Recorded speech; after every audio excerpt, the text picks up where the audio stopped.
And we're live. Good evening, everybody. I'm Mary Grace. This is Sunday, the 3rd of April, 2022, and you are live with Real Talk with Mary Grace on Mary Grace Media.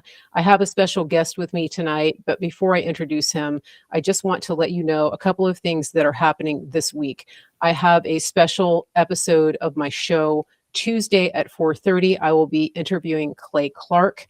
He is the man who is working tirelessly month after month, putting on the Reawaken America tour, which is focused on educating and opening the eyes of Americans about what has been going on in our country the past couple of years, specifically around the pandemic, but so much more. And then on Thursday of this week at 1 o'clock Eastern, I have Liz Yore, who is a specialist and attorney who specializes in human trafficking. She's going to be here for a long interview. Bookmark my channel. Don't miss this. Make sure you turn on notifications and that you're following me on Rumble, YouTube, Facebook, Twitter, everywhere that you can in case one of the channels goes down.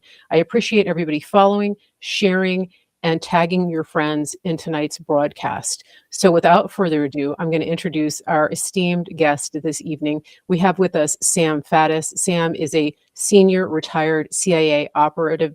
He wears a number of other hats, and I'm going to let him delve into that a little bit. This is his third appearance on our show, and we are very, very excited and honored to have him here. So everybody welcome Sam. Thank you, everybody who's here. Sam, there are a couple of other things about your resume that I want to delve into a little bit tonight, because my focus on tonight's show is the national security implications of what has been found and recovered on the laptop belonging to Hunter Biden. And just to be clear, when we say laptop, we're talking about the contents. It doesn't matter whether we're talking about a hard drive or the actual laptop itself. We're talking about what was on it and what has been recovered and shared so far. So could you just give us a little bit more of a background? Apparently, you had quite a bit of involvement with weapons of mass destruction, and I'm going to let you take it away on that. Explain to us what your role has been in that in our nation. Well, in the course of my career with CIA as an operations officer, I did a lot of weapons of mass destruction work in a lot of different places, meaning collecting intelligence on weapons of mass destruction programs, either nation state programs, Chinese, Russians, whoever, or programs developed by terrorist groups, Al Qaeda, for example. So nuclear, chemical, biological, radiological, all of the good stuff. And my last job before I decided to retire from the agency was as head of a unit within Counterterrorism Center, the exact title of which we still can't disclose for reasons which remain mysterious to me. But anyway, we'll just call it the Terrorist Weapons of Mass Destruction Unit. So that unit's job that I ran was to chase terrorist weapons of mass destruction programs anywhere on the planet. So any terrorist group playing with nuclear weapons, radiological weapons, by which I mean things like a dirty bomb, chemical weapons, biological weapons. It was our job to go acquire intelligence on them and hopefully shut them down. Okay, interesting. I'm glad that we're talking about this, because most people think of weapons of mass destruction as nuclear weapons. And we remember that, of course, from Saddam Hussein. The whole reason that we got into war is that we were told by Donald Rumsfeld that there were weapons of mass destruction in the Middle East. So apparently, though, that's not all there is. And you mentioned chemical and biological weapons. And as Americans, we have had firsthand experience with that in the last 2 years. The whole world has. Can you expand a little bit on the definition of those types of weapons and how they can actually be used by a hostile power? Right. Well, every terrorist group on the planet that's worth its salt has WMD, weapons of mass destruction aspirations. They all want to put their hands on a nuclear weapon, on a biological weapon, whatever. And we shouldn't dismiss the possibility of them getting hold of nuclear weapons, because let's keep in mind that nukes date back to 1945, so this is hardly like cutting edge technology, right? That only a handful of people on the planet know how to develop. But having said that, things that are much more readily accessible to them would include chemical and biological weapons. So chemical weapons could be any kind of agent that's typically sprayed. It wouldn't have to be that way, but sprayed to kill people, choke them, cause breathing problems. So it can be nerve gas, it could be mustard gas, it could be chlorine gas. Chlorine is one of the ones you worry about a lot in terrorist context because chlorine is used for industrial purposes and it's all over the place. I mean, every water treatment plant in the United States has some quantity, significant quantity of chlorine on hand because they use it to disinfect the water, right? Mm-hmm. So you got tanks of this stuff sitting around, and if you strap an explosive to it and blow it up, you have a very crude chemical weapon of mass destruction. How effective it is, there's a million variables, but that's just an example. Biological weapons is what, folks in this business kind of refer to it as a poor man's nuclear weapon. Chemical weapons sound horrible, can be horrible. It's a little tricky to spread enough chlorine gas, any other kind of gas to really create significant casualties. And I'll just say up front to people that are listening to this, this is horrible, horrible business. And we're talking about killing a lot of people. And I don't mean for my tone to suggest that I'm being cavalier about that. It's just, I'm trying to illuminate the mechanics of this. And unfortunately, we're talking about something that's horrible, but that we all kind of unfortunately need to think about. A biological weapon, by contrast to a chemical weapon, relatively limited quantity of a biological agent of some kind. If it is easily communicated from one person to another, for instance, a relatively small quantity could then spread over a very wide area and potentially kill a whole heck of a lot of people. The other thing that's attractive to people like terrorists who are sick and looking to kill a lot of people is a biological agent, usually talking about something that's alive, right? So a small quantity of name an organism stolen from a lab can then be cultured and grown. You steal a small test tube of something from a lab, you're not then reduced to only being able to use that quantity. If you know what you're doing, you can then grow a much greater quantity of bacteria or whatever we're talking about. Or virus. Or potentially a virus. I mean, this is one thing. I guess the hesitation is just to keep in mind here. I don't want to get lost in the technical details of this, and I also don't want to write a primer for bad people on how to do this. So there's some lines. I don't want to write the cookbook for terrorists here on air. So right, okay. I'm gonna walk up to some lines and then I'm not gonna step across them. Thank you. One thing that people should keep in mind is that most of what you're talking about is, again, not really cutting edge science of any kind. And what you can buy pretty much all the gear you need to set up a bio lab for terrorist purposes on the internet. It's just standard lab equipment. And what you really need is not some super secret scientist. What you really need is a competent lab tech who knows what he or she is doing. And then you can grow the stuff. You can walk out of Fort Detrick potentially with a very small quantity of some deadly organism and then create a much larger quantity over a period of time and then figure out how to spread it around. So biological weapons in the realm of terrorism are of particular concern.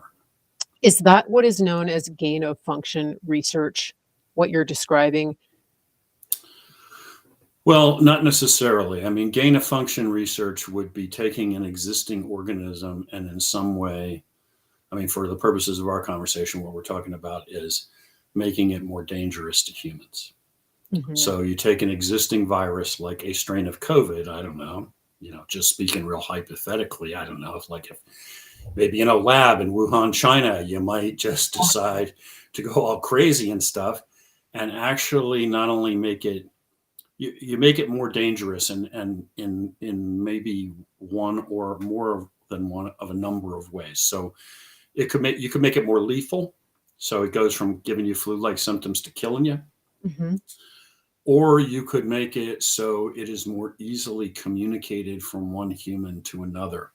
So it is much more readily passed from one person to another, right? So it spreads much more quickly. And obviously you could do both if you have enough time. This is a very sick business. Hmm. You play with all kinds of variables, the kind of people that want to play with this stuff. I mean, I want to make the disease more dangerous to kill people, but I don't want to kill them too fast, because if it kills them too fast, they don't have a chance to pass it on to other people. They need Wow. to get infected and become communicable so they can infect everybody around them before it kills them. This is one of the reasons why Ebola tends to burn itself out, right? You get these horrible outbreaks and a lot of people die, and then it kind of doesn't spread. And a big part of the reason is it kills people so quickly they don't have time to travel and move. Okay, so it's not actually an effective biological weapon in that sense. Um, It is not. And again, look, this is exactly the kind of horrible conversation you end up having uh, when you start talking about things like biological weapons. I mean, the kind of people that mess with this stuff, this is exactly what they're talking about. Well, how do we tweak this thing so it'll kill people, but not kill people too quickly? Want them to have time to move around, infect everybody they know, and then they can keel over, right? You're like, wow, this is about as twisted as it gets, but that's the nature of the beast. okay. Now, I want to delve a little bit into China because I was listening to an interview that you did with Frank Gaffney, and he Mhm. was asking you about this, specifically the programs that China has that are targeted not only to biological weapons, but also to genetically targeted weapons. Can you address that a little bit for our listeners here? What does that mean? Right. So, I mean, the first thing that people need to understand is that the Chinese have never walked away from biological weapons. Chinese Communist Party's never walked away. I don't care what treaties they've signed, what representations they've made. That means nothing. They expressly, in their military doctrine, discuss the necessity to use biological weapons, and in fact, the justification for using biological weapons. And basically, what they say is, look, all these guys in the West, like the United States, they have an overwhelming military superiority using certain types of technology. So they want to set rules on how you fight a war that will always give them an advantage and leave people like us, the Chinese, disadvantaged. So the only reason the United States doesn't want to use biological weapons and has this treaty, there is a treaty prohibiting the use of biological weapons that we're a signatory to. The only reason that we want to do that is because we're trying to keep the Chinese down and force them to fight a war in ways where we have the advantage. So the Chinese are very express about that, very upfront about that. It's in all their doctrine. They've talked about it for years. So I don't care what documents they claim to have signed or have signed.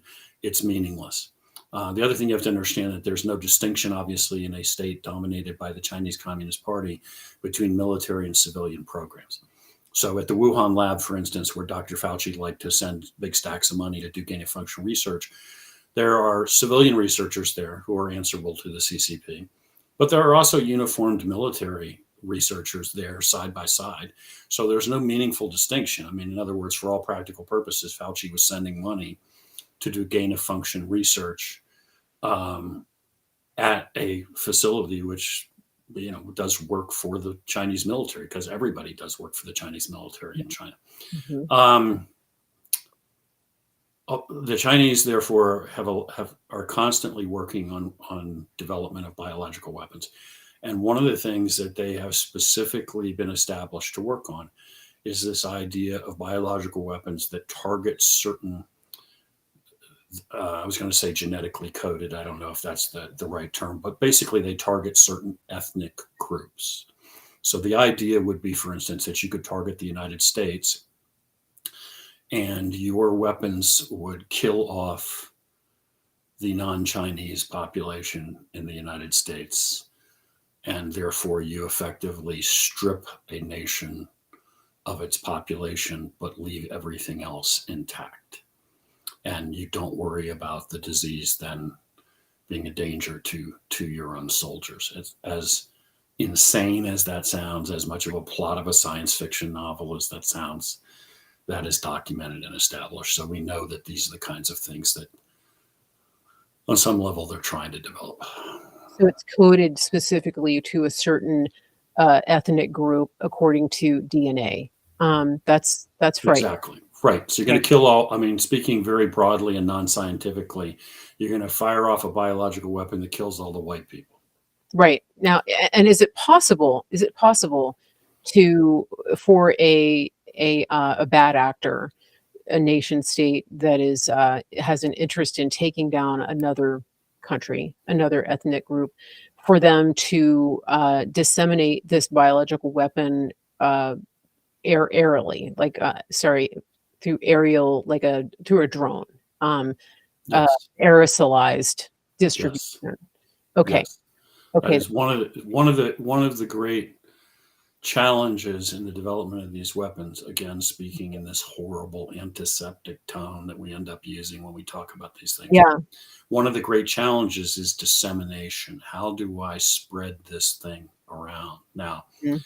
also, if you can infect a certain number of people, and if it doesn't kill them too quickly, given the nature of air travel and so forth, you can pretty effectively spread a disease without any necessity to spray it in the air. I mean, let's just think Right. about Right. COVID-19, right? I mean, whether you think it was a bioweapon, just jumped the fence at the lab, however you think this thing got started, look how quickly it goes from Wuhan, China, Mhm. to circling the globe.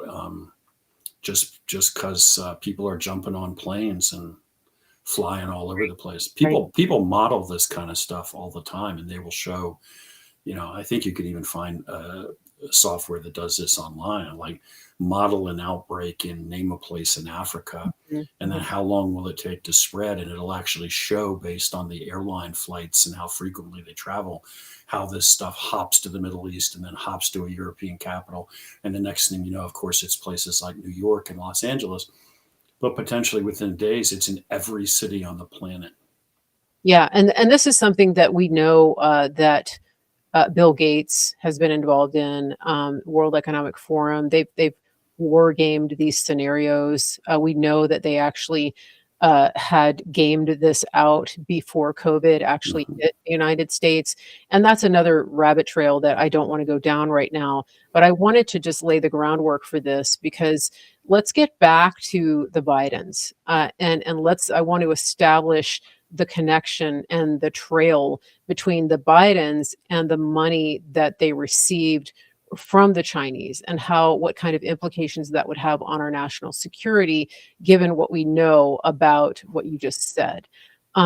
This morning on Mornings with Maria Bartiromo, she had Senator Ron Johnson on, and you watched that segment. So he was talking about the fact that we have the receipts now. We know that the Bidens have received at least $31 million from the Chinese Communist Party, and we have established in the emails that were found on the Hunter Biden laptop that in the business deals that were made with Hunter Biden and his associates, there is a very specific reference to Hunter reserving 10% for the big guy, who is Joe Biden, and at the time was the vice president, now is the president, for lack of I'm putting it in quotes. But this is significant because from what you're saying and from what we understand to be true about Fauci, um, how does this all tie in? What role is the United States and the person in the White House playing in enabling and actually giving China, the green light here to do these things? Yeah, well, this is a great question, right? Because this goes to the heart of the matter. I mean, let me give you a little bit of an analogy here. when you question somebody or interrogate somebody, um, there are various lines of defense that a guy, say, a member of Al Qaeda uses, right? And this is probably true in all criminal conspiracies as well. You know, this guy, his first line of defense is, you got the wrong guy. That's not even my name, and I'm not up to anything. And then he will gradually sort of go through these lines of defense where he will concede one or two things, but maintain that still really hasn't done anything wrong. So, okay, yeah, I went to Afghanistan, but I didn't do anything. Oh, yeah, I joined the Taliban, but I didn't do anything. I joined the Taliban and I fought, but I didn't do any terrorist attacks. Had nothing to do with the United States. Oh, yeah, I did join Al Qaeda, but I never went on a mission. I did anything. Okay, and this is a guy who's up to his eyeballs and stuff and has been involved in terrorist attacks for a decade. And he just goes through one defensive position after another, falling back. This is a standard technique that is taught not just to Al Qaeda operatives, but all kinds of people, for how to resist interrogation. You just kind of keep falling back. So all we're seeing with the Bidens, in my opinion, is that's all you're seeing. The first line of defense was the laptop's a fake. It's Russian disinformation. Forget about it. If you think there's anything more there, you're a crazy conspiracy theorist, which held for a long time. I mean, not with me, not with you, not with a lot of other people, but more generally because of the complicity of the news media in assisting them. But that wall has now come down. You know, the New York Times, the Washington Post, even CNN's talking about this is Hunter's laptop and the scandal and the corruption. So the next line of defense is, yeah, Hunter's kind of a scumbag, got a problem with the hookers and the cocaine. And he, you know, maybe even at some point will concede, he made some business deals that really are not kosher. But the critical thing is, this got nothing to do with Joe. Joe knew nothing. As Joe says, I never discussed my kids' business deals with him ever. Mm-hmm. That is just as much of a bald-faced, complete lie as the original position of the thing was disinformation was.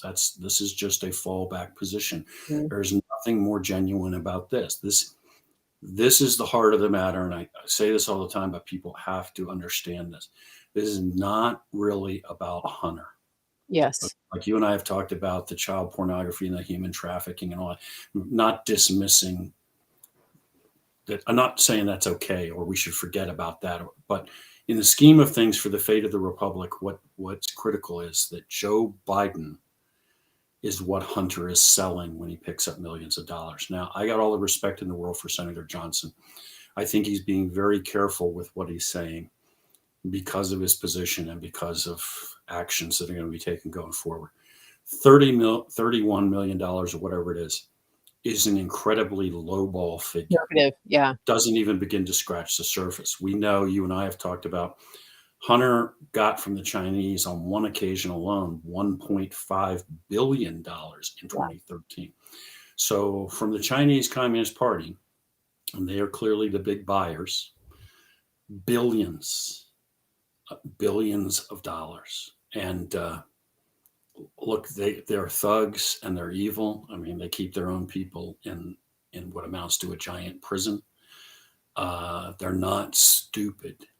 You don't hand somebody billions of dollars out of the goodness of your heart, and you don't do it hoping that you're going to get a return on your investment. If you hand a guy billions of dollars, what you get in return is epic, right? So that's where we are right now. The Biden administration is going to try really, really hard to just sell this now as Hunter has problems and it's about Hunter, and oh my God, too bad for Hunter.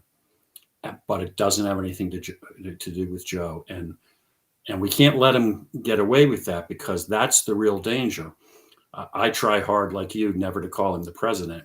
The guy in the Oval Office is the guy who was bought, and everything that he does for the Communist Chinese does not have to be in the past. Right? You have to entertain the very real possibility that when you look at this man and he is involved in a wrecking operation destroying our country, that it ain't just the fact that he's incompetent and increasingly senile, that it is deliberate.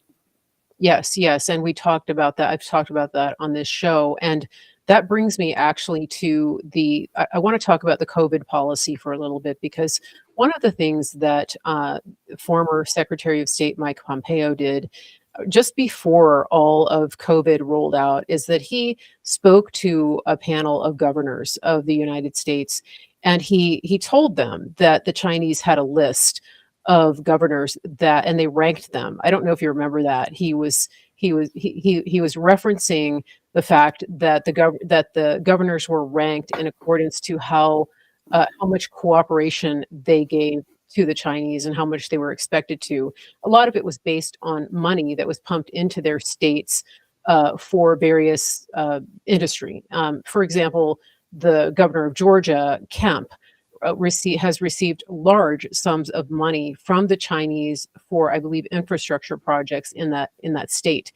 Um, and he also warned about the Chinese infiltrating our universities through Confucius Institutes and other Mhm. things like that. Now, for those of you who in the chat who are thinking, okay, let Sam talk, I, I'm I'm getting somewhere with this, but I need to lay the groundwork. What I want to ask here is this: how much influence do you think the Chinese had, based on everything that Secretary Pompeo told us? How much influence did they have over COVID policy after Joe Biden was installed in the White House? The mandates, the states that are still on lockdown. How much of that has been influenced by uh, the money that's been poured into those states by the Chinese and the purchase of the person in the White House? It is a massive amount of influence. It's not just a factor; it is a huge factor. And look, that is true in every element of our national policy. This is the horrifying thing here. I mean, we're talking about Joe, but as you're pointing out now, this is a much broader problem than Joe, right? We have climbed in bed with our number one enemy on the planet, a totalitarian, horribly evil communist regime. These guys engage in forced organ harvesting. By the way, they take the organs out while you're alive. Forced. You didn't volunteer. This isn't you're an organ donor after you die. They take political prisoners, rip their organs out, and sell them. Not made up. Sounds like a Hollywood horror film. Happens every day. They have slave labor camps. They oppress their own people. They're focused on world domination, and yet we have climbed in bed with them economically. They're every bit as evil as the Soviet Union ever was, but instead of opposing them at every point, we've decided to do business with them. And they have taken the money and the access from that, and they have co-opted and bought and recruited people all throughout all of our power structures, Congress, the state legislatures, our corporations, everywhere, right? So this is a massive, massive problem. I mean, honestly, which requires, and this is the subject of a whole nother conversation. I Sure, mean, sure. we need to take a radical turn and decouple from communist China and stop doing business with a totalitarian regime that engages in slave labor. I mean, that seems a pretty straightforward proposition. Well, President Trump was doing that with the China Yes. Initiative. He was actively involved in decoupling our trade, our governments, right down to the local level from China, and that is something that was reversed. Yes. And he was also actively going after individuals, Chinese spies, who Yes. were embedded in our institutions, including our research institutions, who were stealing intellectual property to use against our country. Yes. Um, that was stopped. Why was that stopped? Well, if you're a Chinese spy and you're sitting in the Oval Office, one of the first things you're going to do is shut down a hunt for Chinese spies. I'm pretty sure that would be number one on my list. Yes, Joe Biden shut off the China initiative to hunt for Chinese spies. They are looting us of national security secrets. They are destroying our biggest corporations by their espionage. You know, somebody spends $1 billion developing a device or a technique or a medication, and then the Chinese just simply steal it and then go start producing it in a slave labor camp at a fraction of the cost, put the corporation out of business, and then we're told this is how the free market system works. It's nothing about, has nothing to do with a free market. That's not at all what is happening. Yeah, Joe shut it all down. The Bureau and the Department of Justice turned off the China Initiative hunting for Chinese spies. Happened, what, a month or two ago. Mhm. And so that's one part of the controlled demolition of our nation. Um, I wasn't planning to talk about this, but another program that this regime turned off was our border security on the southern border. Now, I know this is an area of expertise for you as well. Can you speak to what's actually happening down there? I'm hoping to get Michael Yon to report on this as well at some point, because that's an area that he's done a lot of work in. But what's happening right now? What did the Biden regime do to the southern border? And again, for those of you who are just coming into the show, I have with me today Sam Faddis. He is a retired senior CIA operator. We are discussing the fallout and the implications of the national security risk that is sitting in the White House right now because of the fact that China owns him. And this is what's been disclosed and revealed partly from Hunter Biden's laptop. So please tell us what's going on at the southern border. Well, Michael Yon is a guy you absolutely need to get a hold of. I think he's getting ready to leave the country here in a few days based on a conversation I had with him earlier. So catch him quick. We don't have a border anymore. I mean, let's just, I think we're at that point in our history where we just need to sort of speak plainly and, talk about brass tacks. I mean, you can pick up a map and there's a line drawn on it and says on one side Mexico and the other side the United States. That implies all sorts of things, but none of those things are true anymore. The border is wide open. And I mean, look, there's some elements of this that haven't been discussed that I just run through really quickly to kind of emphasize how horrible it is. First of all, there's this line on the map, and on one side it's the United States, the other side it's theoretically Mexico, but nobody's on our side is enforcing the restrictions, so you can just come across. Nobody's coming across on their own. Okay, all this nonsense about this is some poor Honduran family and they just made their way here. That is not at all how this works. These people are brought here in vast numbers and they pay huge chunks of change. And the people that move them across the border are drug cartels. They move so many of them that the different cartels have different colored wristbands they put on the people they move, like you might have seen is put on your wrist at an amusement park, like a water park or something to show you paid to ride the rides. Literally, this is happening. And then when they get them across the border, they cut them off their wrists. They're finding piles of these things, like 10,000 bracelets on the ground. Huge business. If you don't pay everything in advance, they might bring you across basically on credit. And then there's a huge interest rate. And then you spend your time as a dishwasher in Los Angeles working off your debt for coming across the border. For the next 3 to 5 years, you're a slave for the cartels, even after you come here. If you don't pay, if you try to hide, they're either going to find you or they're just going to kill grandma back home. The cartels don't just move people, they actually control the territory on the other side of the border. So increasingly, our border, if you still want to call it that, is between the United States and, depending on where you are, a drug cartel. Not a gang that runs around and shoots people. The cartel is actually taking control of the government. They are the government. So you can think of this now as a series of kingdoms on the other side of the border, but they're all ultra-violent drug cartels. It gets worse. We have a whole series at government expense, and Biden is expanding this program. We got a whole series of beacons and placards out in the desert.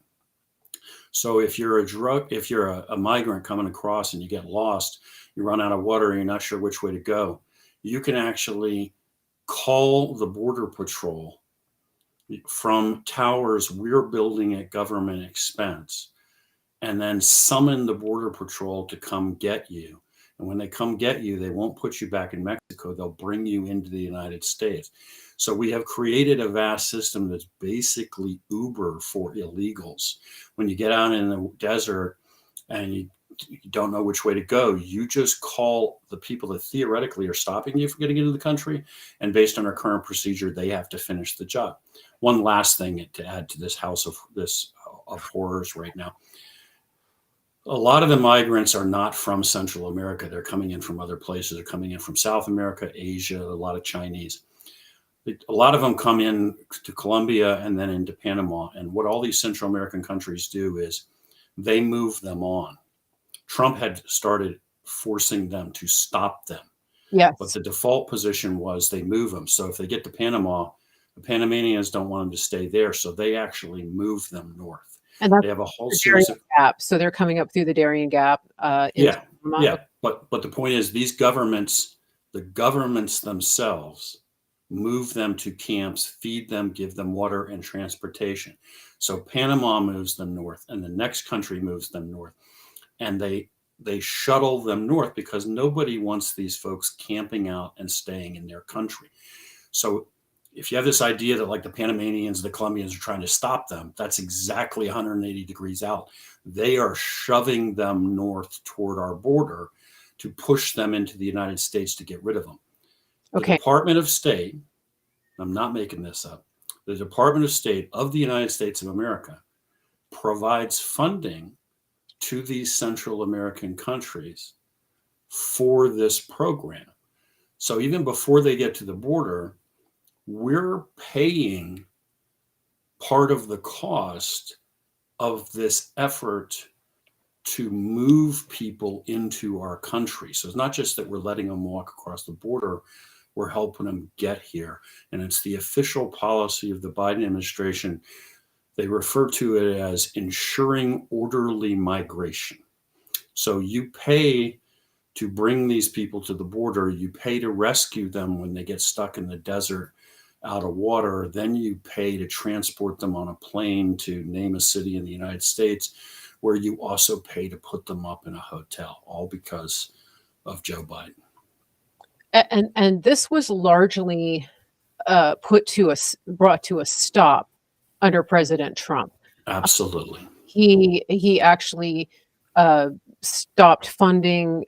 He threatened to withdraw funding from these Northern Triangle countries, Yes. Guatemala, Honduras, El Salvador. Did I get that right? And Yes. To prevent them from becoming a conduit. So what you're saying is that the Brandon administration has reversed that, and not only are they not withholding funding, they are actually financing this. That's exactly what I'm saying. You're 100% right. What Donald Trump's position is we're already giving you a whole bunch of aid for a whole bunch of other things. Mm-hmm. And I'm making the continued flow of that money contingent upon you stopping these people and turning them around. Okay. Stopping people before they ever got to the Mexican border. What interest, what interest does China have in an open border in the United States of America? What is their interest here? Let's go back again to the fact that they own the person in the White House, Right. that we have the receipts. We know this. This is not speculation. This laptop has been authenticated. For anybody watching right now thinking, oh, you can't prove this. Actually, we have the receipts. People at very high levels who are able to investigate this have the receipts. This is not a question. This is not speculation. I'm not wearing a tinfoil hat. Sam's not wearing a tinfoil hat. This is the facts. So wake up. What does China gain from this? Well, just to hit the point that you were just talking about before I answer your question directly, as an example of how concrete this is, the Washington Post, that's finally writing stories about this, wrote a story the other day on a topic that we've been talking about for a year and a half, which is one specific business deal, just one of them, involving a company called CEFC, Chinese Energy. I can't remember exactly what it stands for. Mm-hmm. CEFC and Hunter Biden. And it's worth like almost $5 million or something, this deal. CEFC gives money. Yeah. Some people, it's more like 60 million, but yeah. Right. Just in the specific post story, they focus on this. I think it's $4.8 million, which is one transaction. Okay. CEFC is not only a Chinese company, but CEFC is known, established by American intelligence to be part of the United Front that you and I are always talking about, which is a specific operation run worldwide by Chinese intelligence. What is the purpose? To buy access, to buy the elite, as they would call it, in target countries. We're at the top of that. So you got a known Chinese intel United Front entity going into business with Hunter Biden, handing him about $5 million. Again, that's just one minor transaction. Known Chinese intel in business with Hunter Biden. Hunter Biden takes the money. He hands at least 1.4 million of that, I think, to his uncle Jim. He sets up an office for this silly little front company that supposedly justifies why they're giving him the money. And what does he ask for? He asks for 4 keys from the company he rents the office from. And he specifically identifies one is for him, one is for Uncle Jim, one is for another member of the family, and the 4th is for my father, Joe Biden, so he can come in and out of this office where we have this joint venture doing business with a known Chinese intelligence entity. I'm not sure what more evidence you need that Joe is involved in this, and that kind of detail is all through that.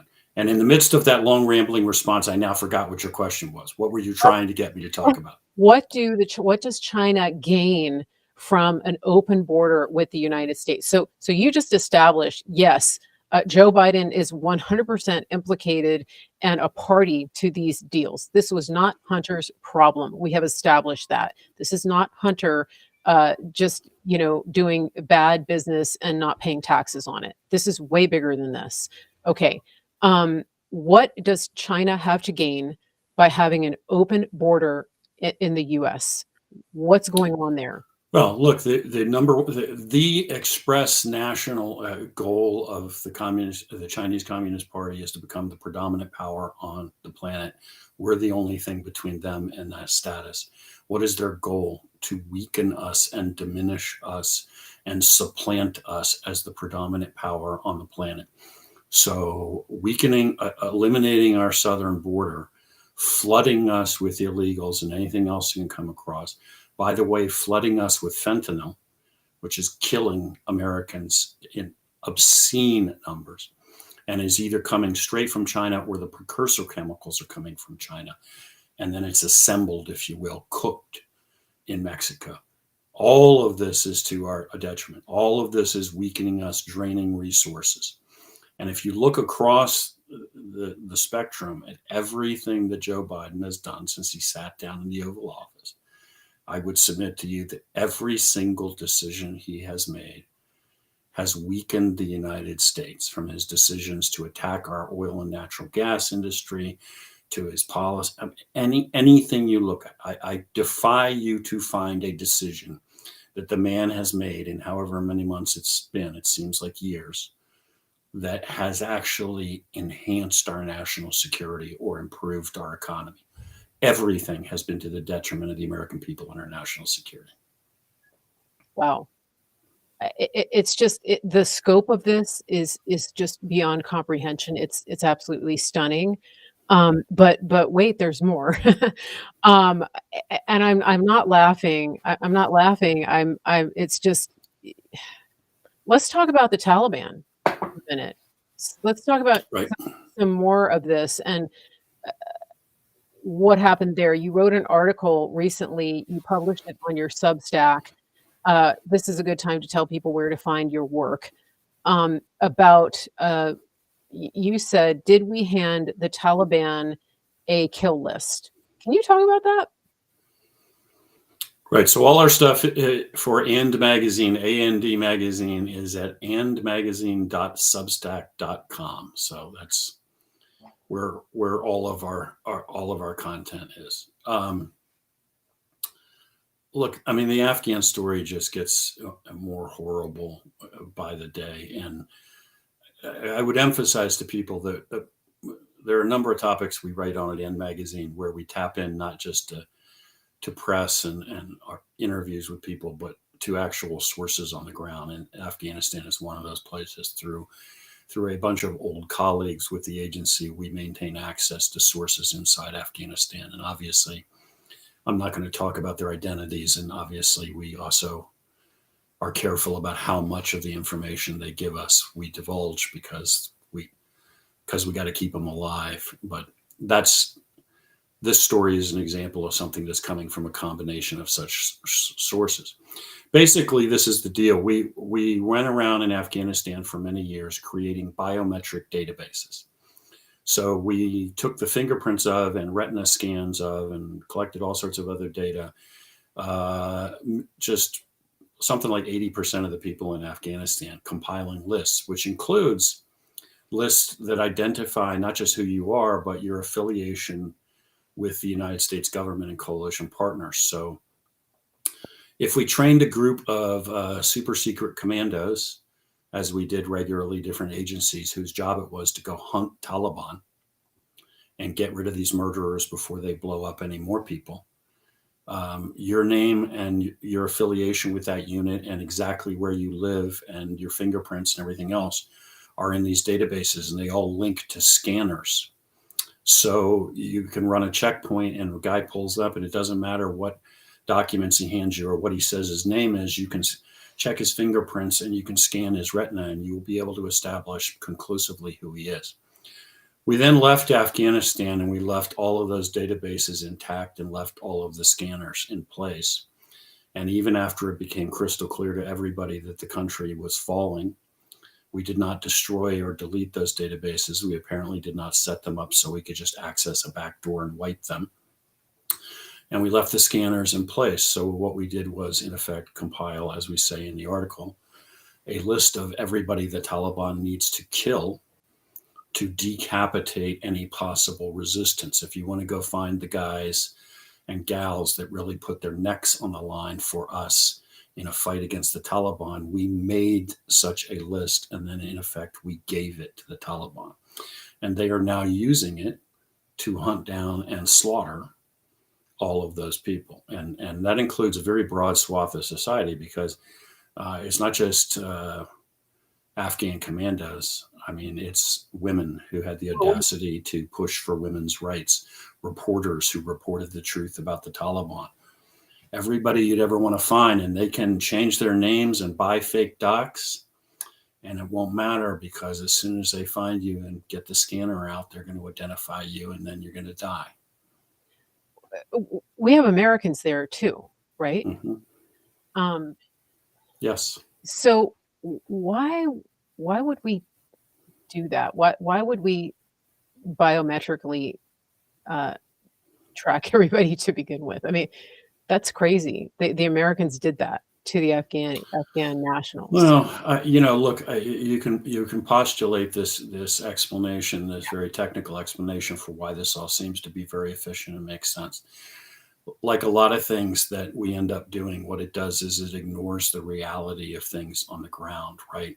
To some technocrat and some bureaucrat, maybe this seems like a great idea. To a lot of Afghans, it always struck them as a very bad idea, because they just kind of always thought eventually that database is going to end up under the control of somebody whose motives are not pure, and you are creating a list which will allow them to find me and kill me.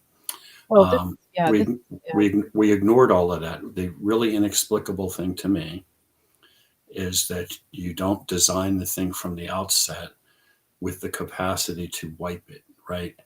In CIA offices abroad, which are known as stations, particularly in places like the Middle East, you go through what are known as burnout drills all the time. You assume the worst case. The embassy is overrun tomorrow. We got all kinds of classified information in here, including the identities of people who are working with us. They will not get that information. So you practice destroying hard drives, burning files. You limit the amount of classified information you have. You operate in an environment where you make no assumptions. You know the bad guys may come through the door, and you will never allow them to have that information, as happened in 1979 in the embassy in Tehran. That's a mantra. When I was in charge overseas, we did that regularly. No notice, boom, put everything down. Mhm. We got 15 minutes. Let's go through this. Obviously, not destroying our real classified, but destroying mock-ups. Mhm. Anyway, the only point of that is this is not the first time anybody ever thought of this or has operated in an environment like this. There are ways you operate. You don't ever let this kind of data fall into the hands of the bad guys. And yet somehow or another, we allowed all of these databases nationwide to be handed over to the Taliban. And Joe Biden as a senator is actually on record as explaining in detail what it would take to get the military out of Afghanistan or another country. And he's very clearly says that the first thing you do is you have to remove the equipment, and that would take about a year. Have you seen that video? Yes. Yeah. And so it's not like he didn't know what would Yes. happen. And again, that leads us to the question, who was behind that decision? How much of that was influenced by entities who bought out Joe Biden, who own Joe Biden? Well, Who- the key decisions about how we withdrew were made by the White House itself. Okay. 18th Airborne Corps down at Fort Bragg, which is the 82nd Airborne, and they're the guys that were, the bulk of the guys in the perimeter around Kabul, made a whole series of recommendations about how to do this right, which included retaking Bagram Air Base so we could have aircraft there and we could bring in more troops. And the airlift would then go from Bagram, not Kabul Airport, which is indefensible. There's a whole series of recommendations. We don't need to go into all of that. Yeah. The White House overruled all of that stuff. All of these are affirmative decisions, but you mentioned equipment. If I have a motor pool and I got 100 US made armored vehicles and it's sitting in the motor pool, it's sitting in the parking lot at the base, name any base in Afghanistan, and we just abandoned the country and this all happened really fast, and let's assume that somehow magically I didn't have time to get this all out. They're still sitting there. We still have missiles. We still have bombers. We still have aircraft. Even after we are gone from Afghanistan, I can have a U.S. Navy vessel in the Indian Ocean put Tomahawk missiles with no risk to any American life into that base and destroy all of that gear. You got an arms room filled with M4s and all sorts of other weapons. Well, it was our base and we built it and we know precisely where it is. Blow it up. Even after the last plane took off from Kabul, did not diminish our capacity to do that. And frankly, much of it is still in positions where we could find it today. And in only so many places you can put 100 armored vehicles. So every single day that goes by, Joe Biden makes another affirmative decision to allow the Taliban to have all of this equipment, retain it, and put it to use. He could change that any day he wants. He could blow all of that stuff up. So none of this was accidental. No. Okay. There is so much horror to survey. It's hard to know where to go. Well, yeah, I wanted to flip back to Hunter and the Okay, laptop. let's do that. Yeah, but I want to respect your time here. How are we doing on time? I get a few more minutes. Okay, let's talk about a series of text messages that Hunter Biden sent to his brother's widow, Hallie Biden, on the 14th of December, 2018. This is from text messages that were recovered from the laptop that's been authenticated. This is a disturbing message because in this text, Hunter refers to his client, who is the spy chief of China. Yes, Patrick Ho. Yeah, and he's concerned that Patrick Ho might have actually been assassinated. Yes. These are his CEFC business partners. You refer to CEFC. I'm going to read this because people need to understand what's going on here. Okay. So he's talking to Hallie, with whom I believe at this time he's having an affair. This was his dead brother's widow. Yep. And Hunter is painted as the victim here. I'm very alone in dealing with rebuilding an income that can support an enormous alimony and my kids' cost and myself, dealing with the aftermath of the abduction and likely assassination of my business partner and richest man in the world, the arrest and conviction of my client, the chief of intelligence of the People's Republic of China, by the US government, the retaliation of the Chinese, and the ouster and arrest of US suspected CIA operatives inside China, my suspected involvement in brokering a deal with Vladimir Putin directly for the largest sale of oil gas assets inside of Russia to China, a tax bill that Eric left hanging over my business, and dad's running for president. Now, an issue here that I want to bring up that has been overlooked because we've been focused on CEFC, we've been focused on the oil deal, we've been focused on all of this, but there's something that I think is critically important, and that is this: that the retaliation of the Chinese and the ouster and arrest of USA suspected CIA operatives inside of China. Now, we know that I believe it was in as early like 2016 that a number of operatives were outed in China and Right. killed. We had believed up until this point that this was a direct result of the access that Hillary Clinton gave to the Chinese. We believed that Hillary Clinton compromised them. It seems in this thread, in this text, that Hunter is actually saying that his involvement and his father's involvement was what actually gave up the positions of these spies. Can you talk about that? Seems like a really big deal.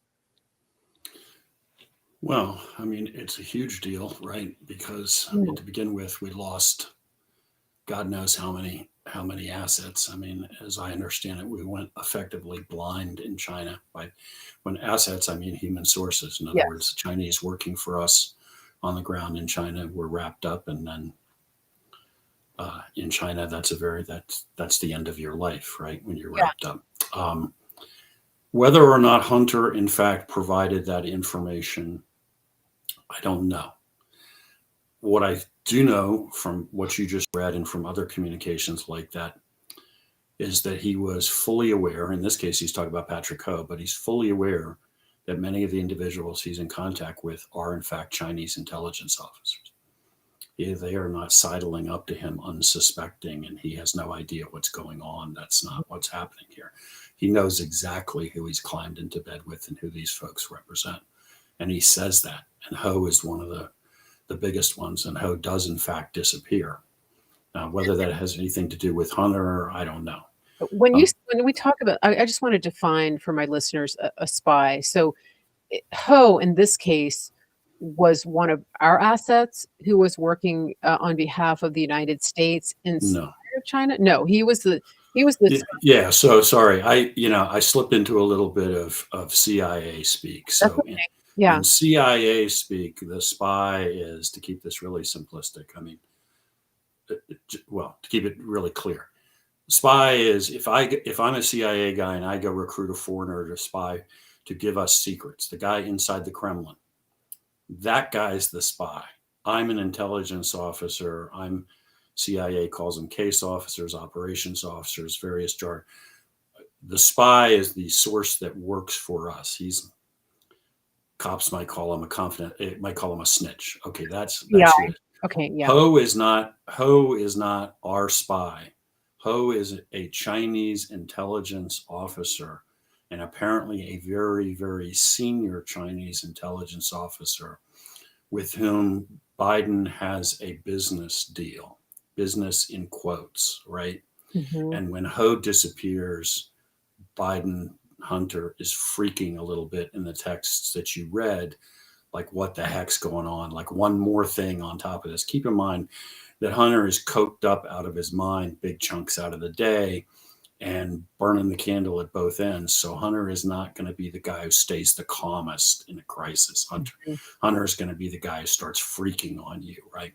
In this case, he's wondering, what's the heck? I'm in bed with this really powerful guy, and now what's going on that somebody could disappear him? Like, how high up does this go? Is really what he's talking about.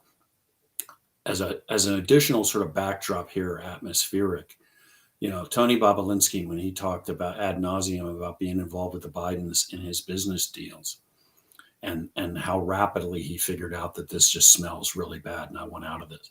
One of the things he talks about, which is characteristic of all Hunter's deals, is Bobolinsky realizes, you know what, we're doing these investments, these supposed business deals, and there are millions and millions and millions of dollars changing hands. But the Chinese have no concern on return. They have no concern about return on investment. Like, we're signing these documents and creating companies and they're forking over huge amounts of money, but nobody's actually producing anything. Like, they're not actually getting paid back. They're not making a profit. Like, no business deal on earth is structured in a way that I'm going to invest millions of dollars and I don't expect something in return. And what he realizes is, and he says this expressly, and at least once Bobolinsky does, I realized that's not what this is about. All the money coming from China is to buy access. This is not a business transaction. The Bidens are selling access to Joe, and that's what the Chinese are paying for.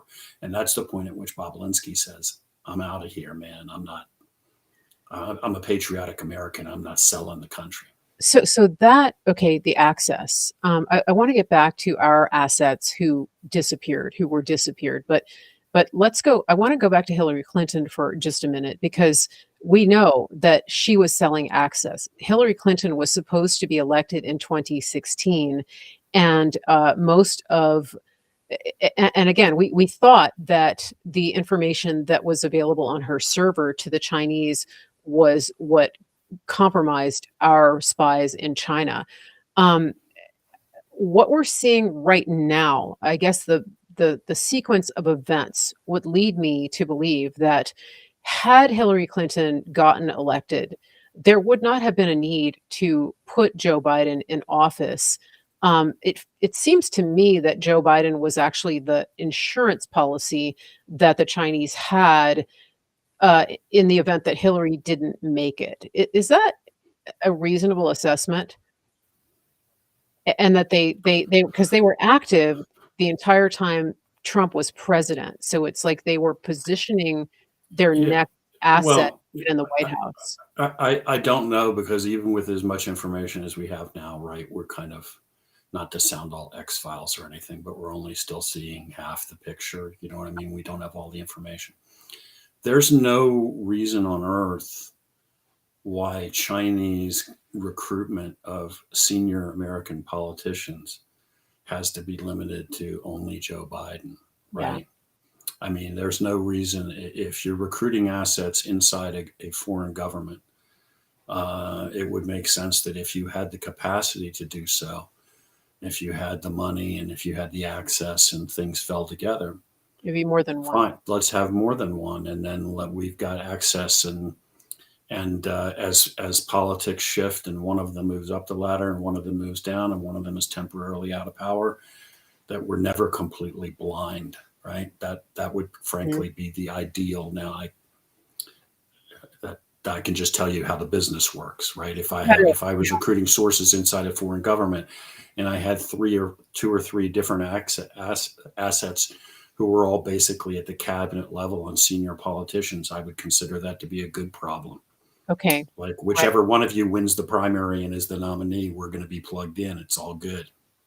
And at this point, we're certain that the Chinese had assets at the governor level, at the federal level, at the state level, all the way down and into all of our institutions in Washington.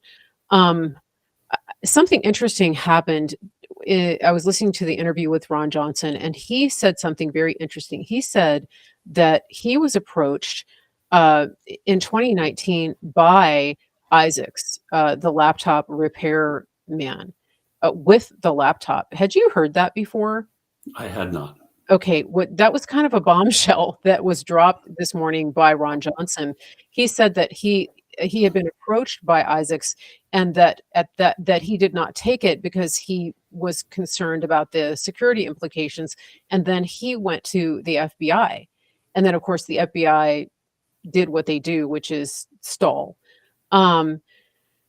how much of our three-letter agencies is controlled by the Chinese Communist Party? From the Pentagon, that's not three letter, but Pentagon, FBI, NSA, CIA.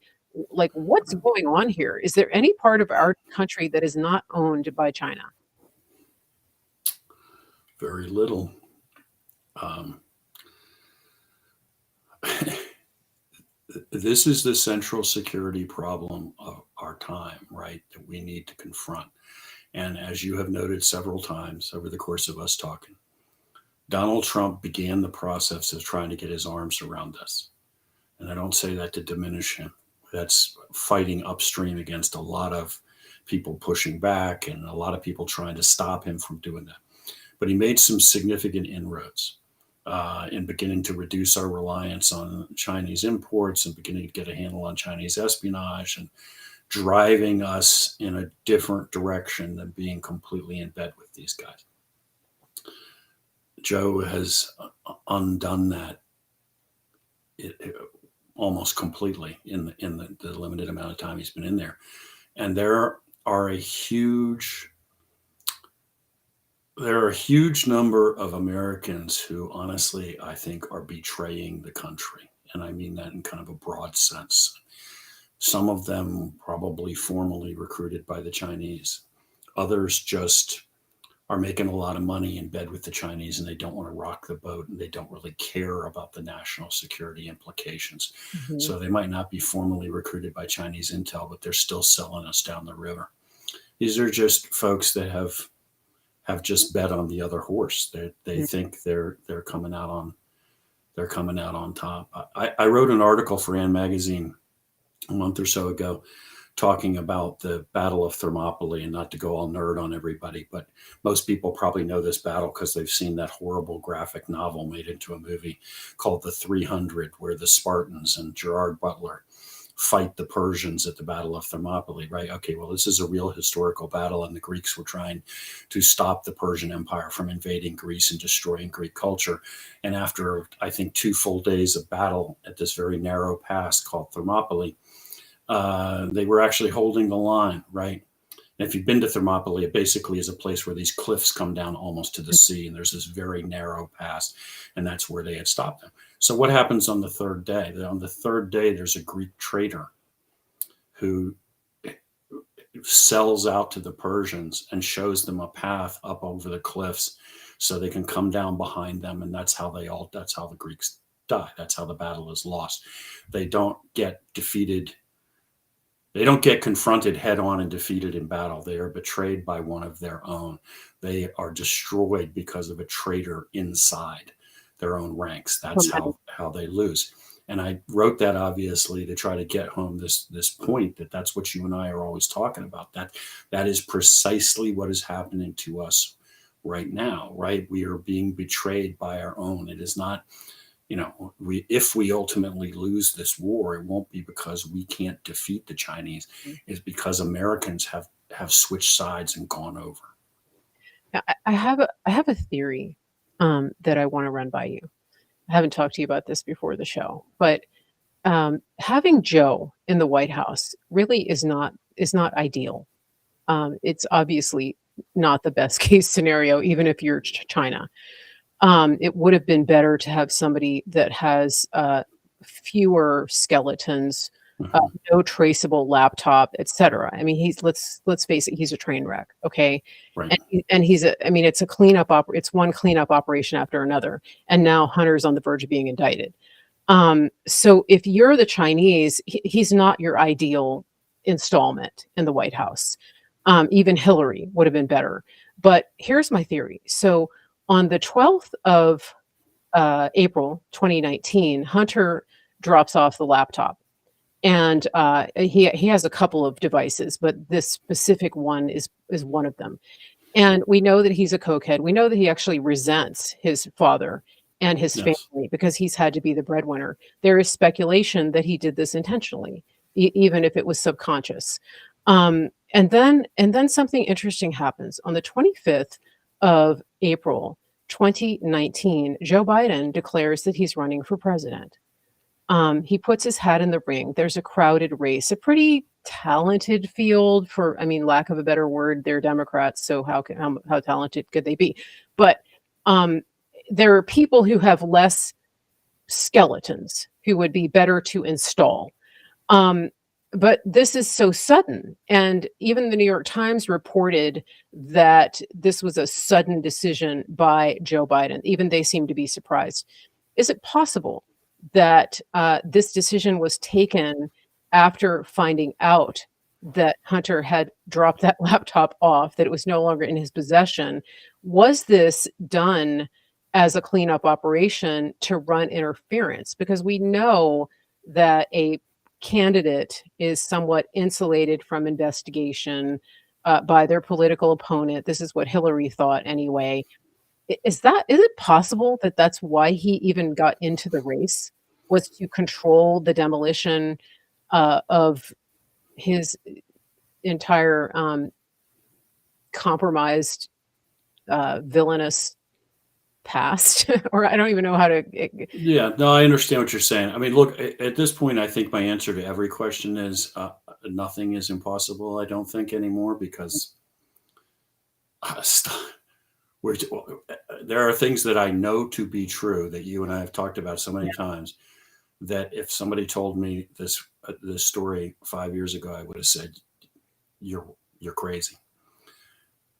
Yeah, because I tend to look at it more this way, right? When you have assets and you have people you recruit, they're humans and they come with a lot of baggage, and they are never perfect.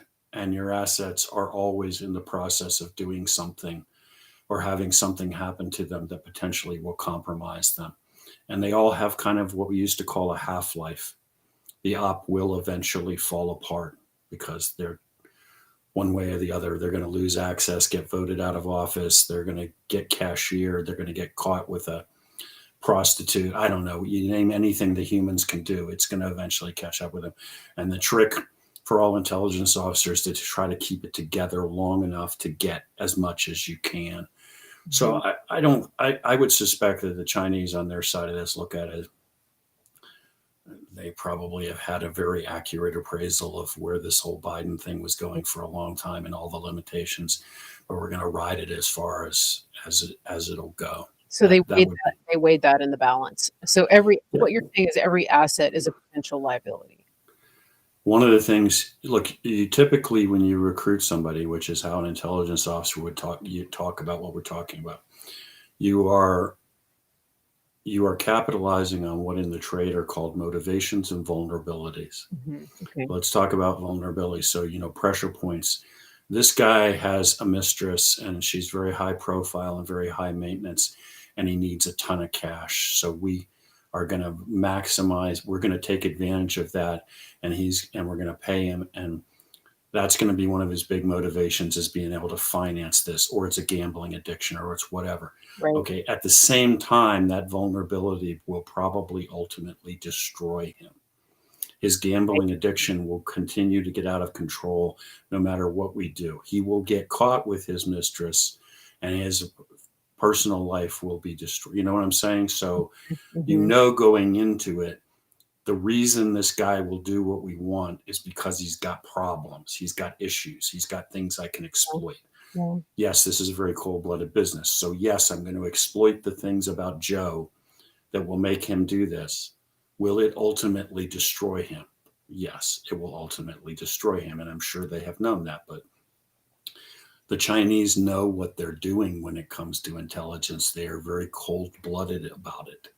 It's not a lot of sentiment. They don't think of themselves. Americans always want to be perceived as wearing the white hats and being the good guys. They don't look at it that way.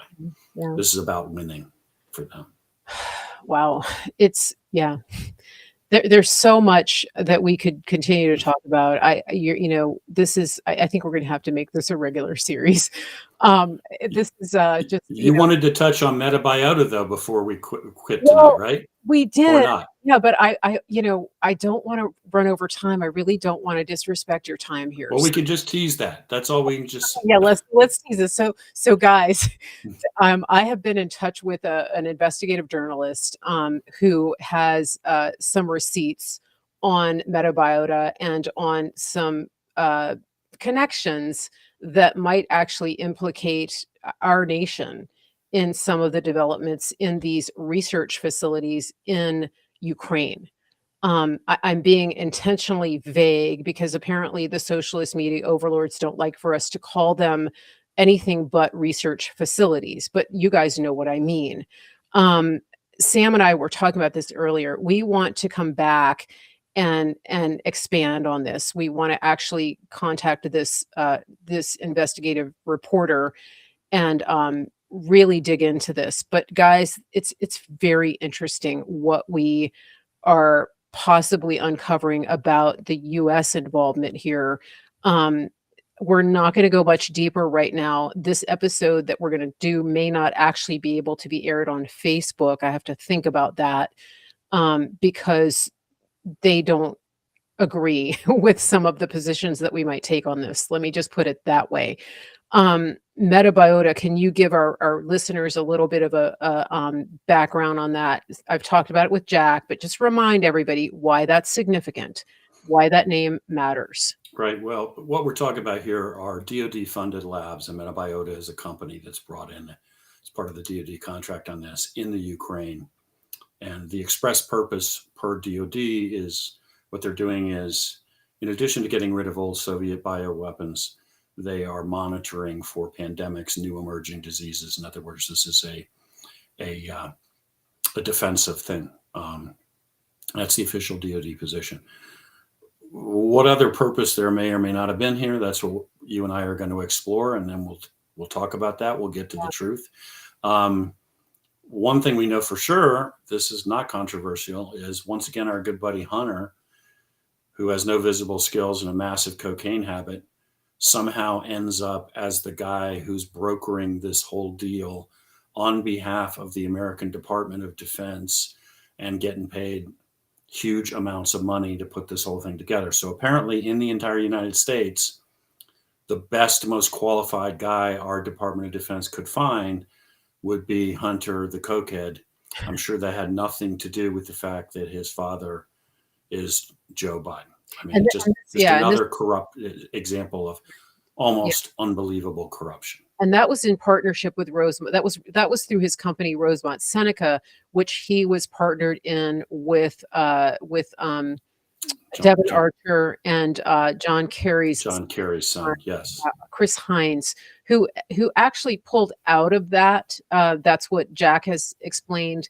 However, John Kerry was the Secretary of State when this deal was brokered. Yeah, that's how your government does business now, right?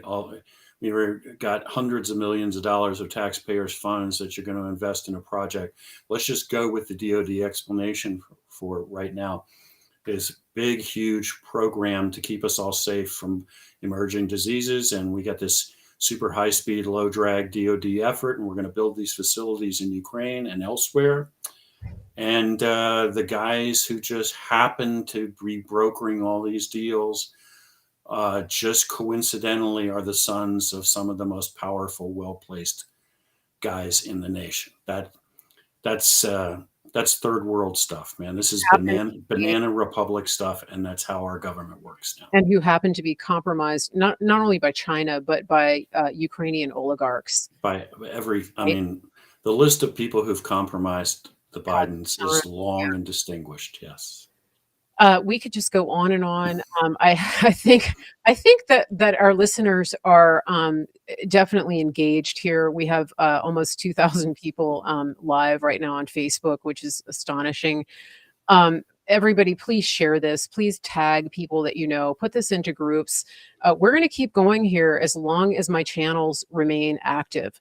I do have a channel on Telegram, and I'm going to put that up on the screen right here because you're going to have to go find me there if these channels get taken down. There it is right there. Mary Grace Media Official.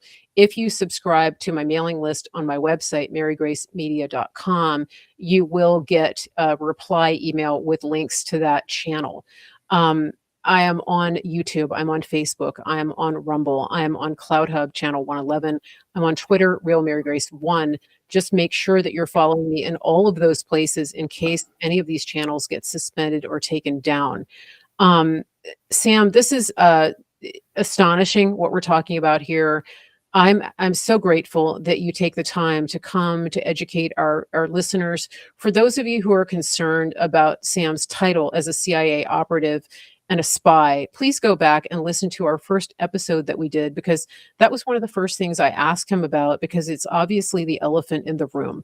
I'm not going to ask him to go over that again to convince you of what you need to know about his character and his stance on the importance of saving this republic. But please go back and listen to that episode that we did on the 21st of March of this year. Sam, where can everybody find you? How can they find you on Getter? How can they find your work on Substack? And magazine, andmagazine.substack.com, and magazine. I'm on Getter. I'm on Parler as Sam Faddis. On Twitter as Real Sam Faddis. On Facebook. I guess I'm still on Twitter. I for some reason, I assumed they would have thrown me off by now, because some other platforms haven't. They haven't. I don't know what that's about. It actually kind of makes me feel like I'm not pushing hard enough. It motivates me to. Yeah. I feel like if they're okay with what I'm saying, I must not be pushing the envelope hard enough. My biggest account on Twitter was taken down the same day as President Trump. For the rest of my life, that will be one of my badges of honor, is that I was taken down the same day. So I get it. I understand. Well, what they have done is they've imposed this artificial glass ceiling on how many people can follow me on Twitter. No matter, it never increases. So I think they've just sort of condemned me to that status. Yeah, I've been there too. We need to get you on Truth Social, because I'm already over. I need to do that. Yes, I'm already over 2,000 there. I get like 100 followers a day. I still haven't reached 2,000 on a Twitter account that's about 5 years old. That's insane. Yeah, they'll just stifle you. Yes. I have a listener in the chat. I just want to read this. First of all, everybody who's asking questions in the chat, I apologize that we haven't been able to answer your questions specifically. Those of you who have emailed me with questions, I have managed to get some of those questions out. My email is right here on the screen, info@marygracemedia.com. If you email me, please keep it brief. I get a lot of emails. I do try to interact. I do try to answer your questions. I hope that you guys see that. When I do a solo broadcast, I can spend more time answering questions. But here's something that a reader, a listener has said. This is amazing. Mary Grace is trending now in Germany as well. I'm doing my best to translate this into German. That's amazing. John in Germany. I just, that kind of gives me chills, because this is truly a great awakening worldwide. Obviously, yeah. Everything that we're doing and we're talking about affects everybody. The people who are helping Jack are non-US citizens who are helping Jack Maxey with the laptop. So we are one in this endeavor. And thank you to all of my international listeners. Thank you to everybody who is taking this content and translating it into other languages. Thank you to the people in Japan who are getting this information out. Anyone that wants to share my videos, all I ask is that you please credit me for the content.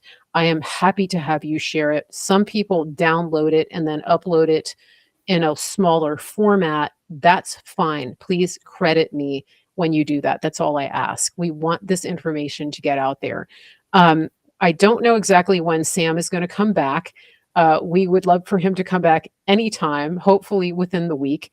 And in the meantime, don't forget, everybody, I will be back on Tuesday with Clay Clark at 4:30 Eastern. I'll be back on Thursday at 1 o'clock Eastern with with Liz Yore. She's a regular contributor to Bannon's War Room. She is one of the foremost experts in human trafficking and child welfare. She also has some very interesting research that she has uncovered with the Pope and the Vatican with regards to the New World Order and the globalist agenda there. Absolutely astonishing. That's going to be a long form interview. I encourage you to be here for that. Sam, is there anything else that you want to add for our listeners tonight? Tell them one more time how to find you. Any last parting thoughts? Well, go to annmagazine.substack.com. But the very last thing I'm going to say is let's remember Jack Maxey, because at the heart of all this laptop stuff is a guy who's a true warrior, and that expression gets overused these days, I'm afraid. But there have been a lot of nights between this story first coming out and today, when finally the Washington Post is talking about it, and CNN, where the number one guy pushing this boulder up the hill has been Jack Maxey, even when everybody else was saying you can't win the fight. And that's the definition of a patriot. And I won't tell you where he is working from, but as we've noted, it's abroad. He is in relative proximity to a nunnery, and he told me the other day on the phone that the nuns have become aware of what he's doing, and they have one sister, and I'm not making this up, at all times 24/7 in the chapel praying for him and the success of his venture. So maybe that's the real explanation for why the Washington Post finally got in gear and started telling some truth. But I think it's a measure of how people all over the planet realize how important this is. Yes, I absolutely agree. And we have prayer warriors who are lifting Jack and the team in prayer around the world. I know that for sure. I'm in touch with people who are very strong intercessors who are lifting him and the team. And this is so important. I'm so glad you brought this up, because we really can't do this without the protection and the oversight of God. I encourage everyone to pray Psalm 91 over Jack and the team. This is about the protection that God gives us. We're under the protection of his wings. He does send forth his angelic host to protect his children. And I really, really want to encourage everybody to pray that over this endeavor, because this is a zero-sum game, you guys. There's only one winner here. And it has to be freedom. It has to be the republic. You may be mad at our government, but our nation and the founding documents of our nation must stand. And that is what we're fighting for. We're not fighting for these institutions that have sold us out. I want to be very clear on that. We are fighting to protect the republic that was established by the founding fathers in the Constitutional Convention in the beginning and the founding of this nation. This is not a game. It is not, it's not a joke. It's not entertainment. What we're doing for you right now is we're bringing you the facts. And we know that God can make a way out of this. We know that God has been in the center and on the winning side of battles that have seemed impossible since the beginning of time. And so we're not giving up. Jack's not giving up. Sam's not giving up. I'm not giving up. And we know that God laughs at his enemies. That's right there in the Psalms. And right now, I just want to encourage you, laugh at our enemies, because they are not going to get the last laugh. God does, and God wins. And we are here, we're put here on purpose with the task and the destiny of preserving what our founding fathers have given their lives, their honor, and their sacred honor and their fortunes to build. We are carrying that on, every single one of us, whether you are a multi-generational American, whether you're a citizen of another nation, whether you're a brand new American. That is your calling as an American. Don't ever forget that. Thank you again, Sam Faddis, for being here. Thank Really you. appreciate you. We will be back on the show. I will have Sam on again very soon. And we appreciate all of you for sharing this. Everybody have a good night. Keep us in your prayers. Continue to be blessed and trust God.